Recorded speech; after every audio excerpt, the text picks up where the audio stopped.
Jalung Garas. Podcast.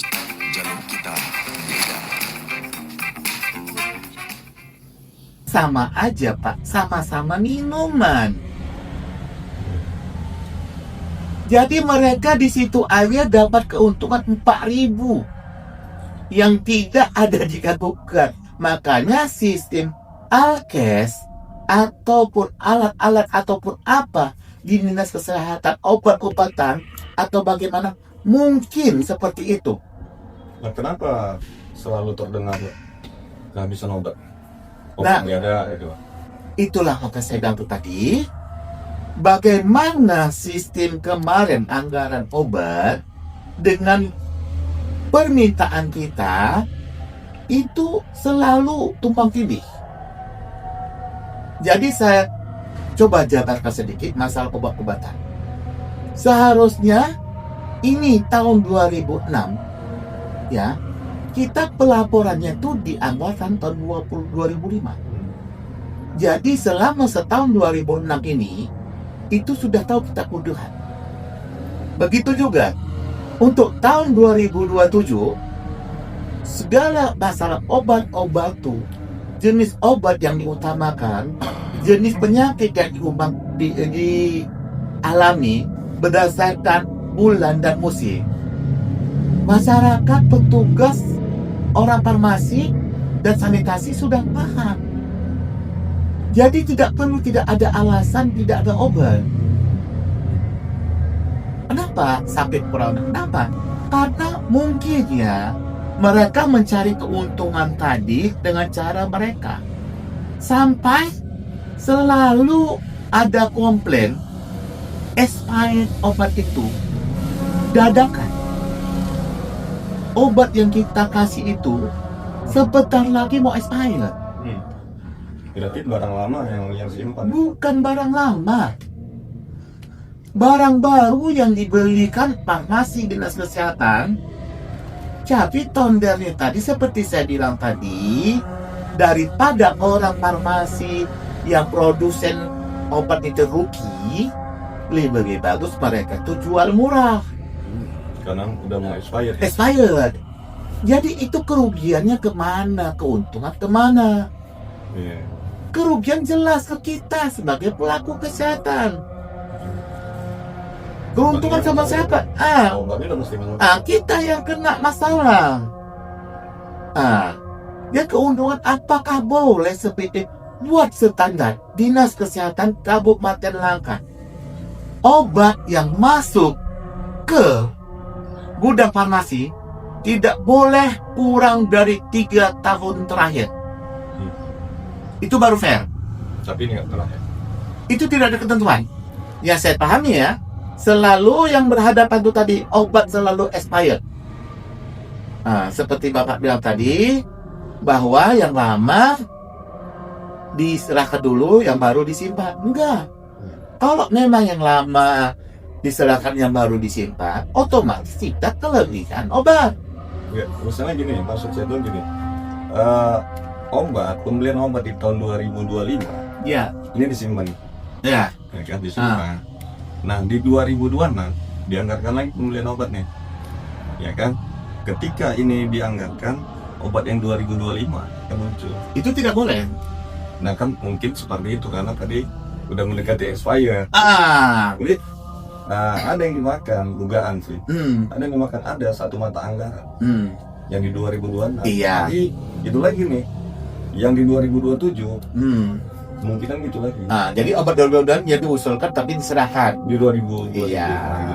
Tapi peraturan itu tadi standar expirednya atau kebutuhannya atau bagaimananya harus kita real. Ya, Makanya itu ya akibatnya kekurangan obat tadi.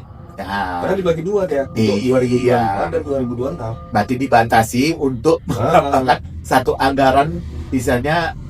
Misalnya pembelian So, obat, ya, paham saya. juta nih, Iya. 2025 800 juta. 800 juta di 2025 nih dibagi dua, 400 juta. Karena saya sendiri, walaupun obat-obatan, walaupun namanya BOK, ya, walaupun operasional puskesmas atau bagaimana, saya sebagai pengguna anggaran selalu surplus. Seperti Bapak bilang tadi, anggaran 2026 Desember, ya, kalaupun tidak dikasih Pemda Natuna kemarin, saya nggak minta apa-apa, ada dananya untuk 2027. Tapi bukan saya tuh tadi tidak menyelidiki prosedur atau membilang tidak ada gitu, karena obat itu sudah dianggarkan berdasarkan pertumbuhan penduduk, musim penyakit, itu sudah dianggarkan. Dari mana pula sampai obat itu kekurangan. Tapi kalau ada di sini permainan, Allah alam lah, itu mereka lah itu kan. Artinya kita bisa simpulkan nih dok, setingkat dokter sendiri selaku pelayan medis ke masyarakat menghadapi persoalan ini begitu sulitnya gitu. Iya. Ya kan, pelayanan, fasilitas segala macam. Nah, konon kan pula lagi masyarakat seperti kami yang di bawah ini untuk mendapatkan fasilitas, obat-obatan yang baik, yang selalu ready, kayaknya kan masih sebatas mimpi nih dok. Iya. Ya kan? Karena dokter sendiri seorang ahli medis di bidangnya juga kesulitan mendapatkan obat, mendapatkan fasilitas yang dibutuhkan yang sehari-harinya untuk masyarakat itu sulit kan. Apalagi dengan masyarakat yang biasa-biasa ini.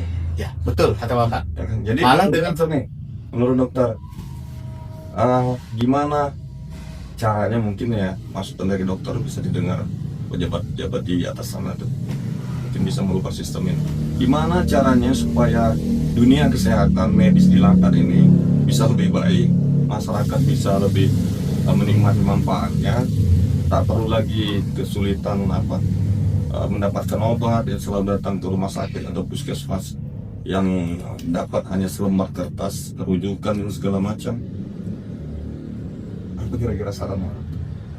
Saran saya mungkin secara garis besar sudah saya sebutkan tadi. Yang kedua, mungkin lebih detailnya kita bersama-sama cek dan dicek ke lapangan. Jangan berbicara kata orang, kata saya pikir, katanya, dengar-dengar, kita cek.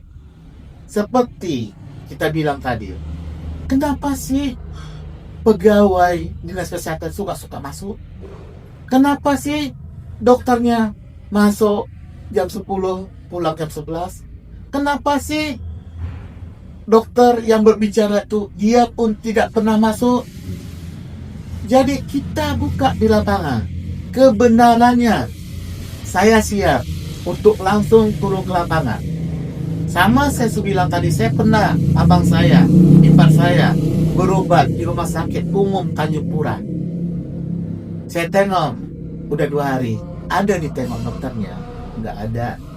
Om, kata ponakan. Saya tanya bagian UGD, Bang, dokter itu berkunjung ke ruang rawat inap pasien 1 kali 24 jam itu berapa kali?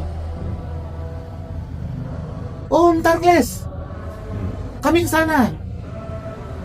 Waktu saya di situ, 3 langsung dokter jaganya datang ke tempat saya. Abang saya tadi, Bang, aku nggak butuh kedatangan kalian di sini. Saya butuh hanya jawaban. 1 kali 24 jam visit dokter ke ruangan itu berapa kali? Saya pernah juga kerja di RSUD Natuna. Sepaham saya itu 1 kali 24 jam itu dikunjungi dokter umum selama sebanyak 3 kali. Pagi, siang, malam menjelang tidur. Nah, walaupun tidak ada keluhan apapun nggak ada, tanya bagaimana perkembangannya, bagaimana udah minum obatnya, bagaimana ininya. Itu penting. Itu standar. Itu standar. Ya, Dan nggak ada. Makanya saya tanya, saya nggak perlu kalian datang sampai 3 orang ke ruangan abang saya. Kalau itu tadi kenanya di mana tuh aturannya, itu di SOP dokter atau etik dokter atau di mana tuh aturan-aturan mengatur durasi beri? Itu di rumah sakit ada aturan mainnya. Berapa